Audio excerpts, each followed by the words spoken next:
Opening in theaters on Christmas is Michael Mann's new movie, Ferrari, and here's my review. With how much the Ferrari is associated with speed, there's an expectation that a movie about Enzo Ferrari will be about it and its impact on the racing world. While there is some of that here, primarily in the third act, most of the film is surprisingly focused on his personal life. That could have been an interesting avenue to explore, but instead ends up being the least entertaining part of the film, especially with how thin the personalities are.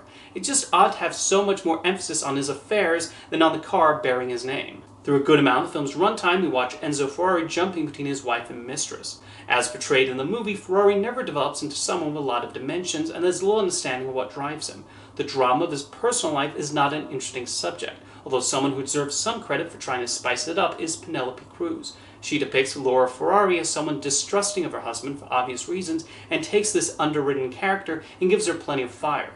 As dull and plodding as those sections are, Cruz is at least a high point. Less successful is Shailene Woodley, who presents one of the spottiest Italian accents in film history. Adam Driver largely recycles his performance from House of Gucci, only somehow duller. Admittedly, he's given little to work with, and the result is a slightly underwhelming performance from him. When Michael Mann turns his attention to the racing, those scenes are at least mildly invigorating. He showcases the dangers, particularly in that era of race car driving, and the risks that can come from getting behind the wheel of the car. While we only get snippets of personalities from the various racers, there is an understanding of why they got a thrill from doing this and the worry their significant others have about them.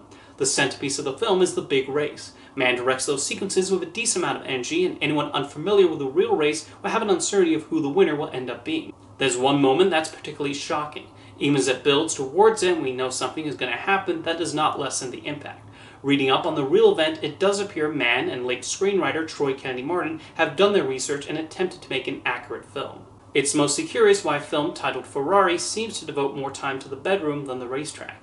The scenes of Enzo Ferrari's personal life play more like a standard soap opera, and because of how flatly written they are, there's not much to latch onto. If it was a small part of the plot, that would be somewhat forgivable. However, the movie decides to devote so much screen time to this when most of the interest in a racing movie should be on the racing.